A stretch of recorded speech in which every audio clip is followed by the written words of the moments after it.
Well, it's the same. For us, the letter of the law is clear, no? In other issues, kasi usually there is a difficult question of law.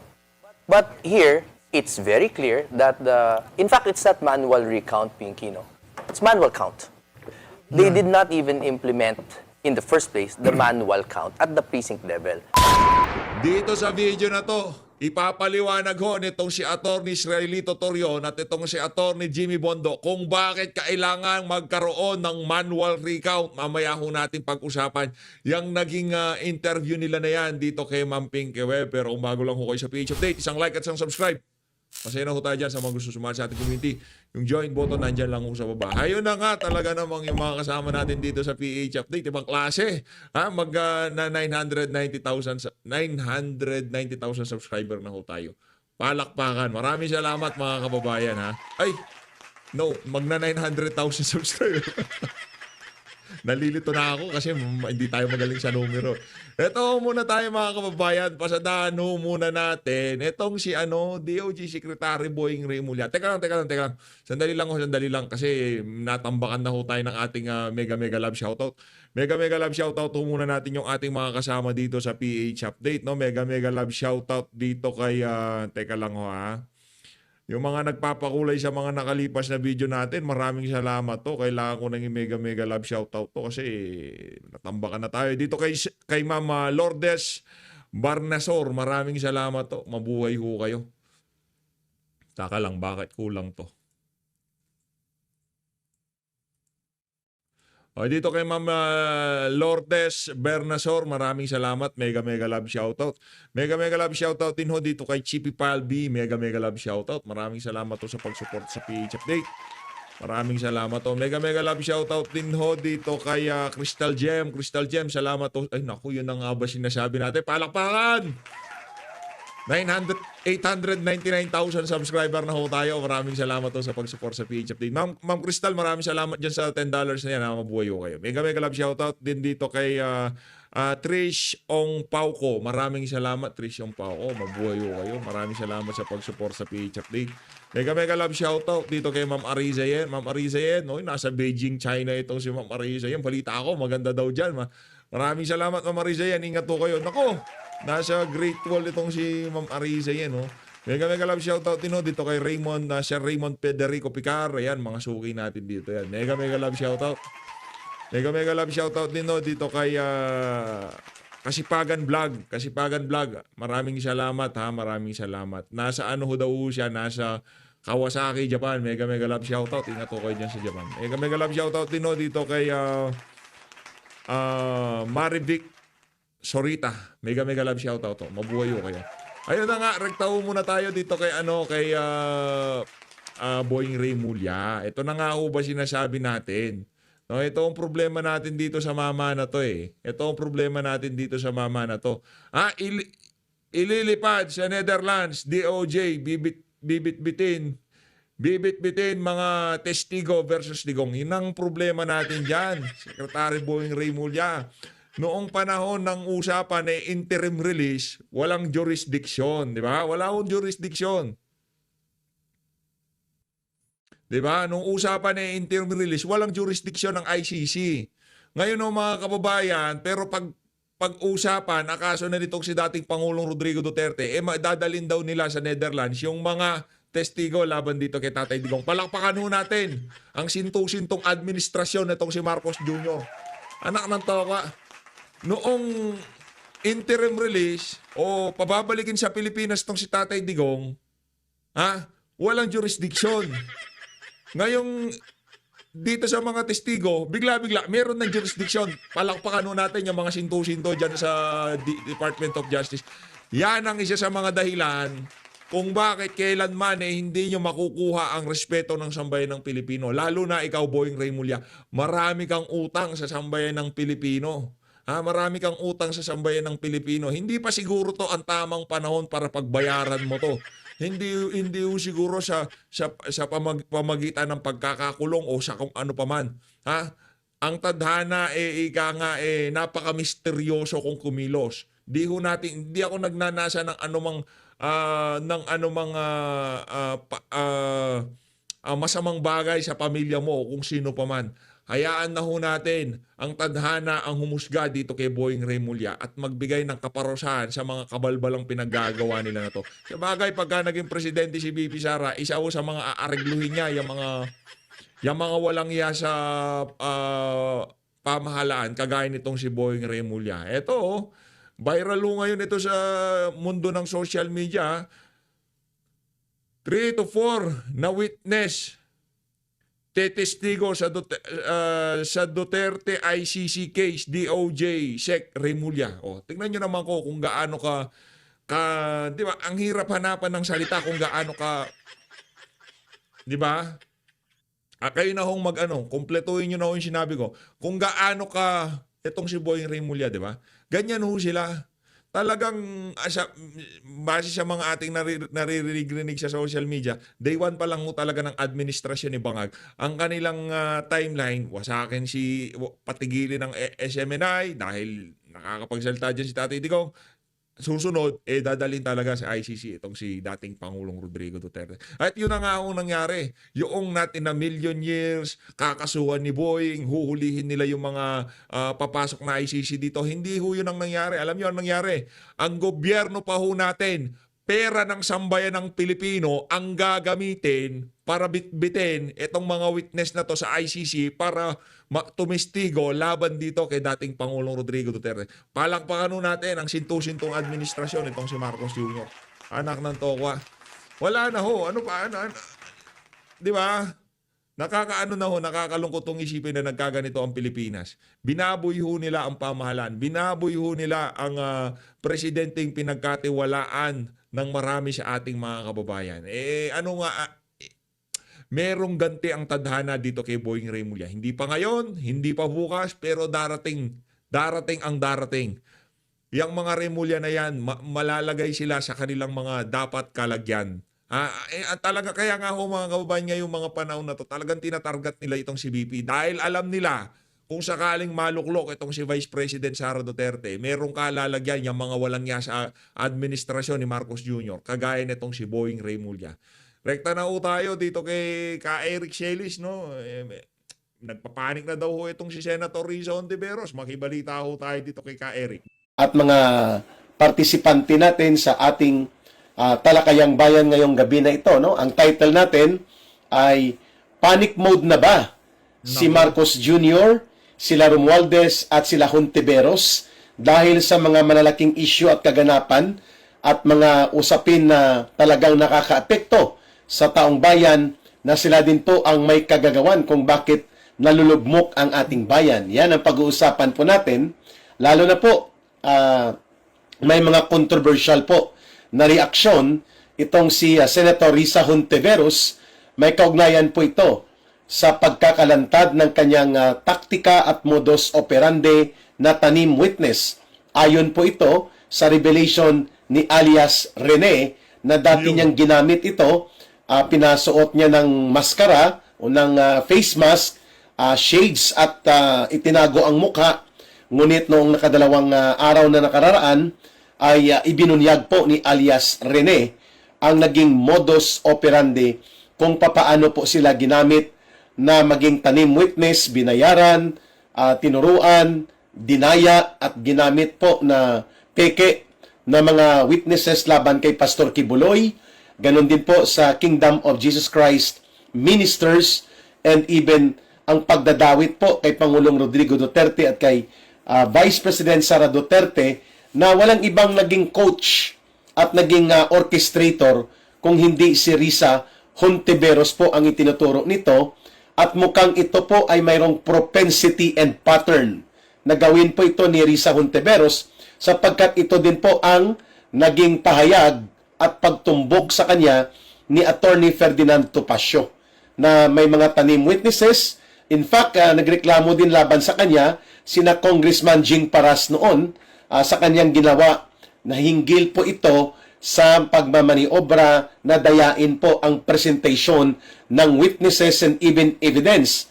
And as far as back doon sa Renato Corona impeachment trial, ginamitan din po ito ng pandaraya ng grupo ng mga hilaw na komunista na akbayan na grupo po nila Hontiveros at ng Yung impeachment ho ni Renato Corona, nasa sideline din ho si Risa Hontiveros doon sa isa na yon.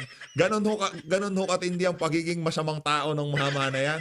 Ay, ng ali na yan, yung si Risa Hontiveros. May partisipasyon din ho siya doon sa naging impeachment laban dito kay former Chief Justice Renato Corona. Yung ano na yan, yung ali na yan. Masamang tao ho talaga yung si Risa. Manwala ho kayo sa akin. Si Risa, habang nasa pamahalaan siya, isa ho siya doon sa mga politiko na hindi papayag na umunlad ang ating bansa. Isa ho siya sa mga pabigat, ika nga. Isa ho siya sa mga, kita nyo naman, kontrang-kontra ho siya kay dating Pangulong Rodrigo Duterte. Pero kung ating titignan yung kanilang pinagtatanggol na administrasyon, yung kay Panot, di ba, versus doon sa administrasyon ni Tatay Digong, yamak na mas naramdaman ng ating mga kababayan ang pagbabago nung panahon itong si dating Pangulong Rodrigo Duterte. Kanyang BFF, kayo na ang magbigay ng meaning kung ano po ang BFF na si Ronald Upaw Llamas, no? Wow, kung makapag-upaw si Ka Eric, parang hindi siya upaw. Yan pa, isa pa yung kay Boy Llamas na yan. Yung si Risa at si Boy Llamas. Next video natin, pasadahan natin. Alkalin natin yung mga nagkakatuwang mga political analyst na di umano meron silang relasyon sa mga meron silang mga nakaraan. Di umano ha. Irereakan lang natin yung mga napabalita, yung mga chismis na di umano. Masya na sa susunod na video natin usapan yan. Itong feeling analyst. Feeling political analyst, no? Kagaya din ito ni Sub-Saharan Hidarian na hindi nga naman nakatapakalos ng regular sa Mindanao, ay hinusgahan niya na Sub-Saharan region ang Mindanao, no? Na parang panahon pa ng mga taga-taong gubat ng Afrika ang Mindanao, no? Kulukoy din ito si Richard Sub-Saharan, Kulukoy Hidarian, ano? Pareho to sila ni Ronald Upaw Llamas na mga operatiba na ang tawag natin dyan, political mercenary. Hindi po sila political analyst. Pag sinabi pong political mercenary, pinupunduhan sila ng a certain group of politicians, oligarchs, o mga grupo na may political vested interest, lalo na po sa isang partikular na administrasyon, upang magsagawa po ng tinatawag na special political demolition job. Kunwari, they are passing on their views as a form ng kanilang political analyst na papel, pero hindi naman talaga sila political analyst.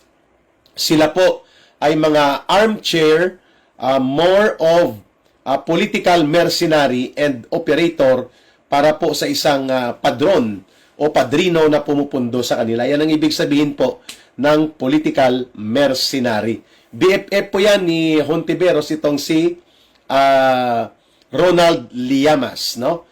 So, nagpapanik attack daw si Risa Hontiveros dahil galit na galit siya at nanggagalaiti kung ano po ang kanyang gagawing reaksyon sa pagkakalantad at pagkakabulgar sa kanya dito sa paglalantad ng kanyang binayaran at kanilang ginamit sa maniobra na tanim witness doon sa pag-atake nila kay Pastor Apollo Kibuloy, sa mga ministro ng Kingdom of Jesus Christ, kay Pangulong Rodrigo Duterte, and even po pati kay Vice President Sara Duterte.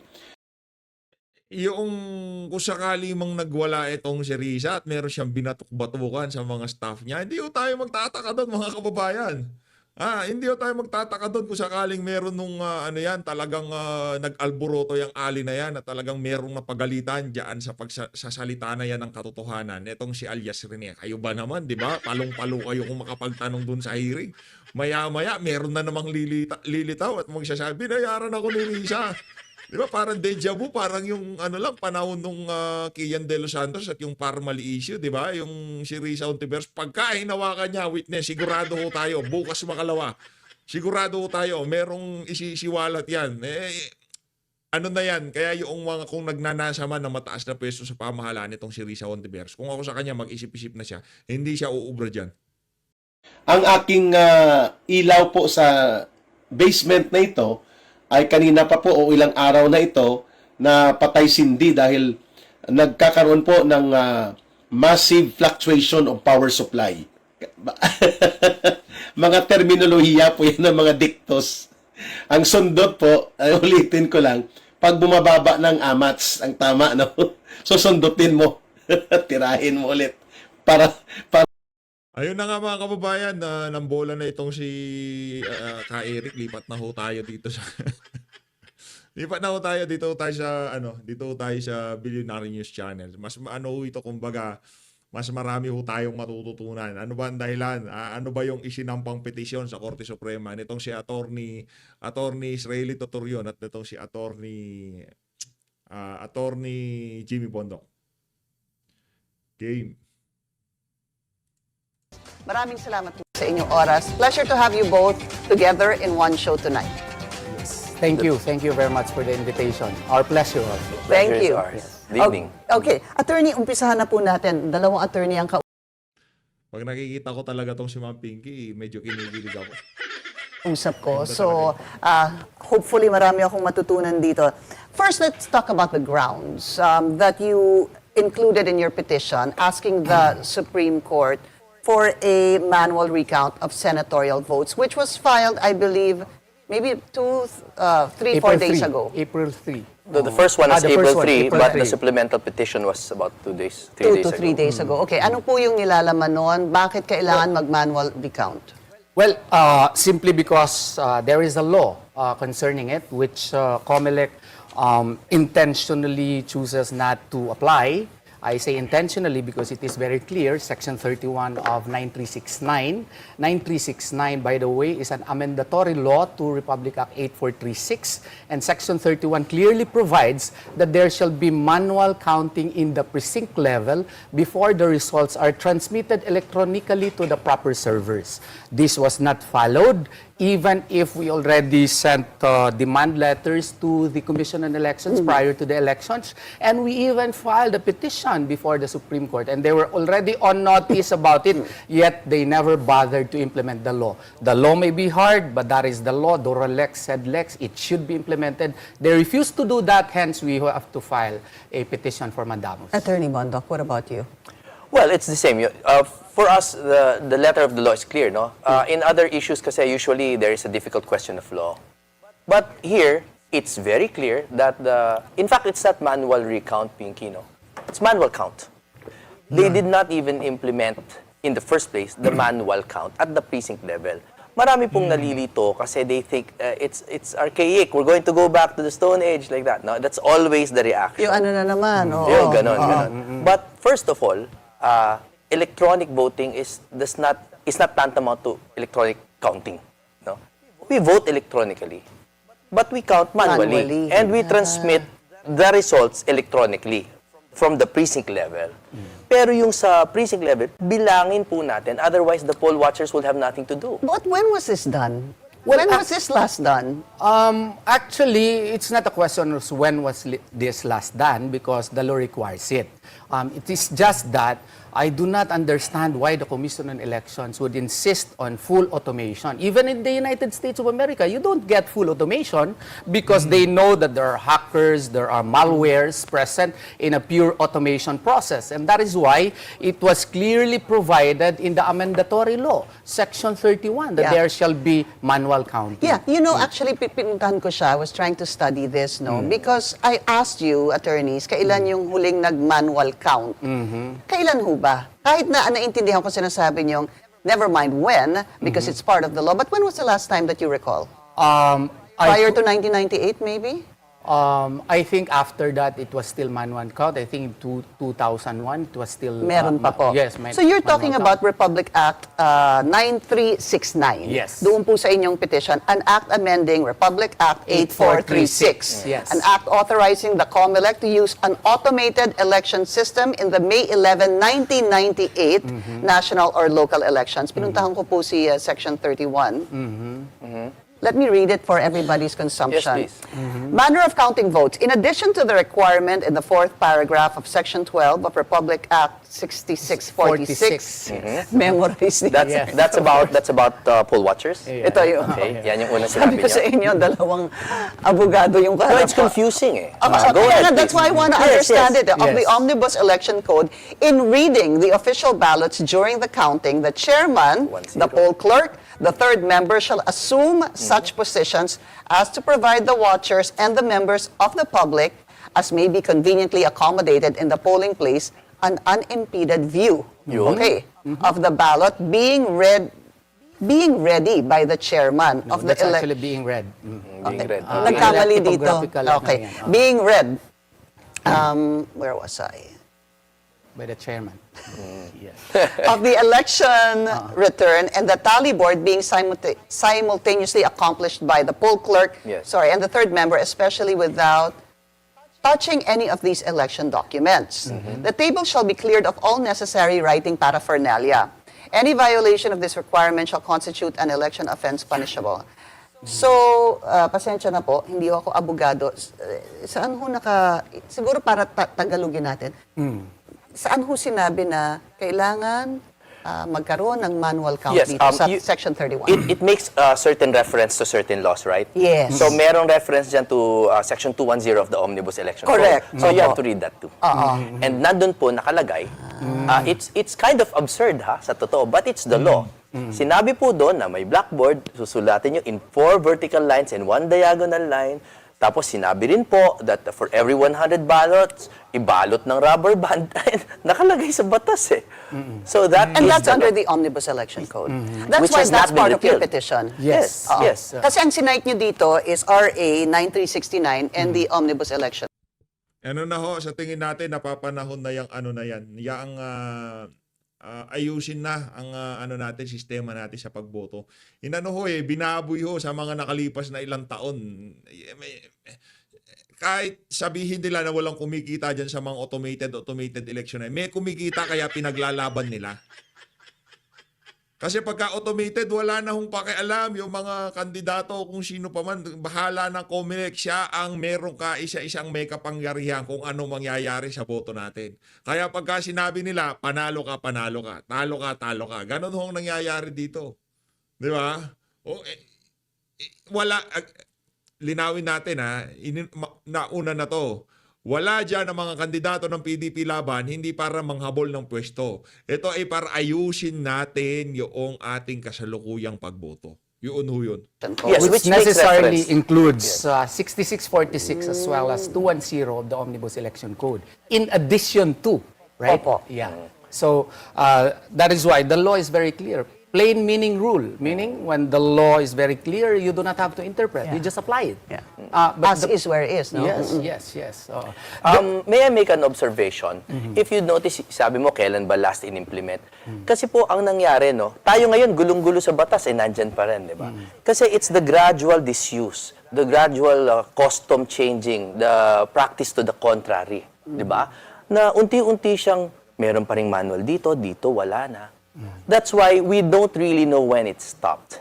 So we're here as, I suppose, as watchdogs, to let's implement the law. Kasi laws are repealed only by subsequent ones. Right. And their violation or non-observance shall not be excused by disuse Or customs to the custom or contrary. practice to the contrary. So, That's Article 7 ang of the mahanap Civil po Code. natin yan dito nga sa Omnibus Election Code, Section 210. Okay? That's the law that you're using in accordance with this RA 9369. Yes, ang Tama title po? nun, Manner of Counting Votes. Manner of counting votes. At doon nga nakasulat yung 1, 2, 3, 4, tapos May mga ayan, taras, yun, mga yung ganon. taras Oo. po. At saka, pati sa Ano po pala nakasaad sa batas yan? Bakit hindi ginagawa ng COMELEC? Bakit hindi nag-iingay yung ibang mga politiko? Dapat mag-ingay ho tayo dito, magkaisa ho tayo dito. Wala naman hong problema. Bakit ba ang COMELEC, tagtitipid kayo? Kagaya nito, mga naupo, puro mga magnanakaw. Anong gagawin natin yan, di ba? Tipid kayo ng tipid, mauupo naman, puro mga magnanakaw. Okay lang na gumasta tayo ng pagkalaki-laki during election. In the long run, makakatipid pa rin tayo kung matitinong tao yung mga hinalal natin at yung talagang kung sino binigyan ng mandato ng sambayan ng Pilipino. Ito ang hirap pero makatipid tayo, mabilis ang resulta. Wala kaming pakialam kung bukas makalawa, after few weeks, few months lalabas ang resulta. Ang importante, mabilang na maayos ang mga boto. Ha? Tanggalin si George Garcia, ipalit si Atty. Sa 9369, an unimpeded view. Merong mga ganyan. I read that, Oo, unimpeded nandun. view. Kailangan na may unimpeded. Paano magka-unimpeded view yung counting kung Digital. O digital. Diretso, hindi mo na nga makita eh. O diretso na lang. Shoot. O, My question is, attorneys, no, if this is so, why is it that ang alam natin ay random manual count tayo aasa for the verification of the tallies of votes? Hindi ho ba yan na yung ating nalaman na RMA, Random Manual, or RMC, tama ba? Or If- RMA, Random Manual Audit. RMA. If I may answer, Yes. that is a misreading of the law. Yes. Because the law does not require it. The law only requires manual counting per precinct. The RMA that you are discussing, ma'am, Okay. yes, is that that concerns the questionable order of the COMELEC again to have random manual audit tapos isa lang. Sila pa magpili kung saan. So that's not random, first of all. No? Bakit kayo ang magpili kung saan? Anong klaseng random manual audit yan kayo pang magpipili? Designated. Oo, designated pa. Anong tinatago ninyo? Kaya nga, sana, i-implementa lang sana yung batas. Okay. Kasi ang nasa pakay talaga niyan ay wala nang dayaan. Makikita, may clear data tayo kada precinct. Kaya para, pag-transmit niyan, may clear data yung mga lawyers. What was din. supposed to happen first? Well, as you are defending the manual count before the transmission, paano ho ang dapat na idea of the votes being counted and tallied? In your opinion, or Well, the reason why we filed on April 3 pa lang is because there had been rumors already of certain irregularities. But rumors lang naman yan. So we just went back to the law because we knew that the COMELEC already had plans of, first of all, implementing the online voting overseas. I know that you you were opposed to that Of as well. course, because the law clearly states may balota dapat. Sa online, wala, parang Facebook likes na lang yon. Heart kung gusto mo si Jimmy Bondoc, thumbs up. I mean, it's not the way it's supposed to be implemented. May I make lang a personal observation. No? Ang nangyari kasi talaga dito, no, yung gradual na disuse and all that, we are an evolving democracy, no? Na pati pagdating sa botohan, we haven't gotten our act together. So before it goes completely off rail, no, ayusin po natin para po, Correct. this is Ayusin not natin. for the seat. This is not for the seat of power. It's for our democracy. Tsaka nakakatawa kasi, ma'am, is that under Republic Act 10590, Overseas Voting Act, Sections 23, 24, 25, and 27 mandates only two kinds of voting overseas, personal and by mail. Tapos yung counting on-site. But, yung COMELEC, maski walang amendatory law, nag-implement ng online voting based only on their mere resolutions. Po pwede ba A yan? resolution by the COMELEC and Yes, bank. oo. So 11061, 11077, 11079, 11081. Hindi naman po pwede na ang COMELEC na yun ang Kongreso. Wala pang ang batas niyan, inimplementa mo. Dito naman, dito sa domestic voting, may batas, ayaw mong i-implementa. Yan po ang naging sitwasyon po So natin. those are all pending. Yes. Pati sa online voting, Yes. which you also opposed, as we mentioned a while These ago. are all Lahat po yan indicated pending. in So, the supplemental petition. so once and for all, this has to be decided on. Yes. Kasi I'll be honest with you, I didn't know about since we shifted to automated, that kailangan may manual voting, manual counting. In the precinct in level. the precinct level. Alam ko po yun kasi dati pong tumakbo ang tatay ko. Alam ko po kung ano yun and what that entails. So I didn't know that we were still supposed to do that now according to you, according to the law that you are citing. So what I'm trying to say is that this has to be decided on if you are actually on the right, kung kayo po yung inyong petition or hindi. Well, in light of the supervening events, no, since the election, I think it's in the interest of justice, di ba? Parang, for me, the Supreme Court, we respectfully kneel before them, no? Na sana desisyonan nila because otherwise this conversation will persist. Right. At nandyan yung 2028 and then it's capable of repetition yet evading review. So you were obviously running under a PDP and you ranked 17, I believe, in the last elections. Do you think that you should have made it to the Magic 12, Attorney Bondo? Pwede akong magsagot na lang. Oo. Wag ikaw kasi Bakit bias po ka, kayo? kaibigan kita eh. Kasi tingin Mas ko bias talaga ka kasi ikaw Oo yun. nga eh. Ko. Kayong away-away ako sasagot. Ako sasagot kung nakapasok siyang si Atty. Jimmy Bondoc sa Magic 12. Ang sagot dyan, Ma'am Pinky Webb, tayo ay naniniwala na nakapasok ang mga kandidato nito si dating Pangulo Rodrigo Duterte. Walang kabayas-bayas. Bias tayo, di tayo bias dito. Pasok ang Duterte. Dinaya lang ho sa Comelec. Tingin ko talaga Kayo number muna, 6 ito Attorney eh. Bondoc, tapos si Attorney Torion. Go ahead. Do you really think you made it? No, the reason why I do not make any, I don't surmise, no, Jan. Kasi we know how this looks, no? We know how this looks. Anyone will interpret this as parang sour grapings or loser. I know that. I am not a child, no? But I really just want the law implemented. Apa. Kasi po, palakpakan natin tong si Atty. Jimmy Bondoc dun sa isa na yon. Kaya una pa lang sinabi ko na wala dyan yung mga individual na yan para manghabol ng pwesto o kesyo magkaroon ng bilangan para, di ba? Hindi ho yun. Nandito tayo para ayusin ang mga susunod na eleksyon sa ating bansa. Yun ho yun mga kababayan. ang tagal na nating may question dyan sa election automation na yan. At its impetus, nagtataka na tayo, nagtatalo na, but in whispers. But ngayon, kasi since we're so interconnected, ang bilis na ng reklamo. You know, I asked that, Attorney Bondo, kasi during a speech of Vice President Sara Duterte, I recall she said that, Kuala Lumpur yan. oh, sa Malaysia, you were there. I was Kasama there. sila, Andun po kasama si sila. Attorney Mata? Yes, Ba? Dr. Mata and Dr. Attorney Mata and Hinlo. Attorney Hinlo, right? Si JV. And she was saying that tapos na ang eleksyon, pero dapat itong tatlo ay pasok. Because sabi niya, not in the exact words, may fraud doon sa election. Yun po ang sinabi ni Vice President. At dapat daw kayong tatlo, nakasama niya doon sa Kuala Lumpur, ay pasok, ay nanalo. I think yun ang ginamit niyang salita. Kaya tinatanong ko po sa inyo, did you think you were really going to be part of the match? I respectfully make it clear to your viewers talaga that I make no allegation of any sort regarding that.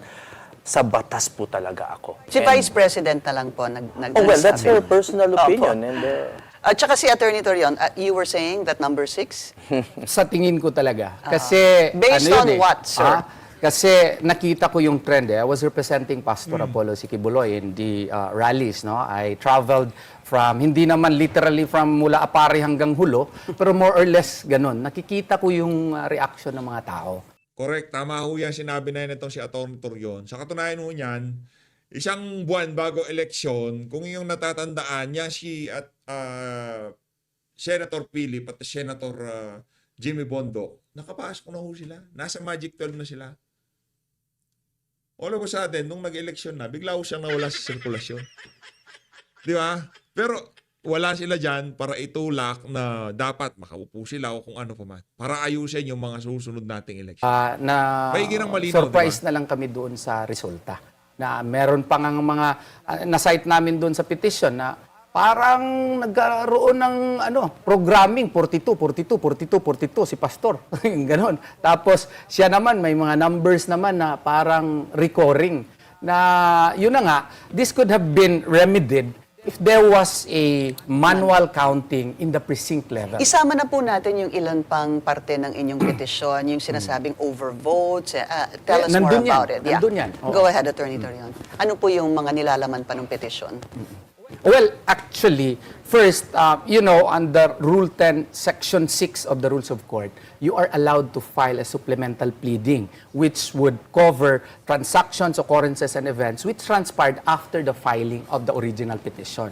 So we had to cite there all the developments that transpired after we filed it on April 3. Like, for example, on April 5, there were Starlink, materials, Devices. devices that were found in Davao City of all places. And the author thereof happens to be connected with a political family in the Davao region. Yung author, yung sinasabi niyo pong Yung company. pagmamayari ng bahay na yon. Oo, hindi. Yung company na nakakuha nung kontrata na iyon. Okay. Oo. Tapos, second, meron po kasing iba pang nangyari lang. Yung 6 million na until ngayon, hindi pa klaro kung anong nangyari doon sa 6 million missing ballots.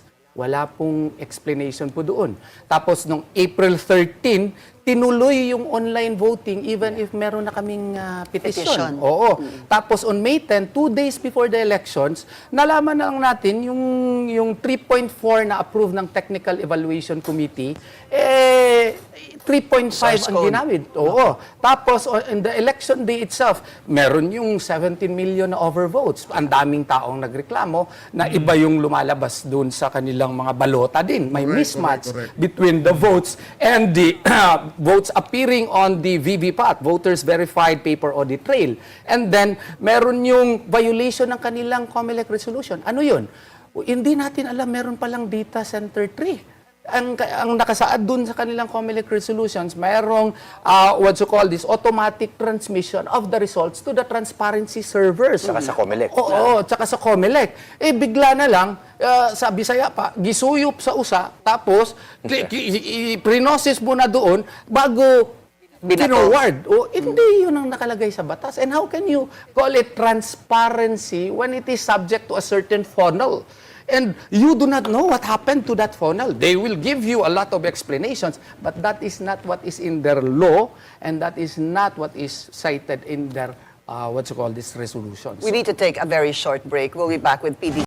Ayun na nga mga kababayan, dito na rin tatapusin ang ating reaction video. Maraming salamat sa pag-support sa page update. Mag-ingat po kayo lahat. Mahalin natin ang Pilipinas. Mamaya, tayo. Kaya Attorney Bukoy, no? Si Attorney Bukoy, nagsalita na naman ho. Galit na naman. Ayan sa press con niya sa House of Representatives. Mag-ingat po kayo lahat. Mag-aano na ho tayo. Magna 900 na tayo, no? Maraming salamat. Grabe. Hindi ko lubos akalain, maisip na aabot tayo sa ganito kalaki. No, nung nag-umpisa ho tayo, ano lang 'to kumbaga wala lang, nagsasalita lang tayo tapos bigla. Maraming salamat po mga kababayan. Pagka 1 million na tayo mag-speech. May speech tayo. Gawa tayong speech natin. Maraming salamat po.